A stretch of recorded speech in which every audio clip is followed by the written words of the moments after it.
All right, good morning. So we have another interesting case to present today. Craig was nice enough to let us use his case as a presentation.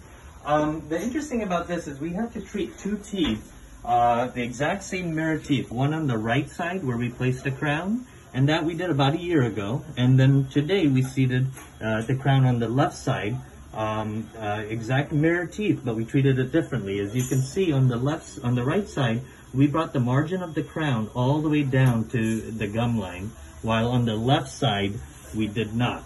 Now, the reason why we do this, I kind of explain to patients, and sometimes when we work with dental students, that we don't want to turn into a cookie-cutter dentist where we do everything exactly the same every time. We want to try to put some reasoning power into why we do a crown prep a certain way. So, for example, if a patient is right-handed or left-handed, they may be brushing harder on one side versus the other, and so the risk of having more gum recession on one side versus the other may make a determining factor of whether you want to try to bring your crown margin down below the gums or not.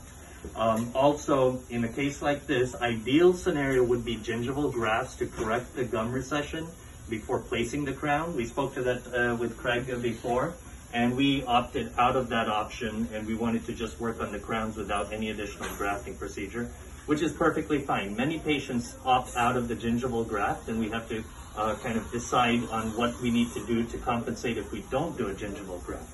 Now, in this case, the reason why on the left side I decided not to chase that margin is because my feeling on that side was that if we put those margin of that crown at the gum line, there'd be a very high possibility that a year, 2 years, 3 years from now, the gums may recede a little bit more, and then all of a sudden we chase that margin for no reason, and we have that margin exposed anyway. Once we have that margin exposed, that margin is sitting up against a soft root structure, and we increase the chance of recurrent decays underneath the crown.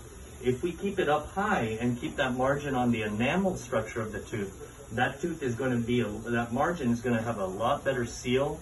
When his toothbrush hits it, he's going to be able to clean it well on a day-to-day basis, and I feel a lot more confident that that crown is going to last him a longer time, hopefully a lifetime.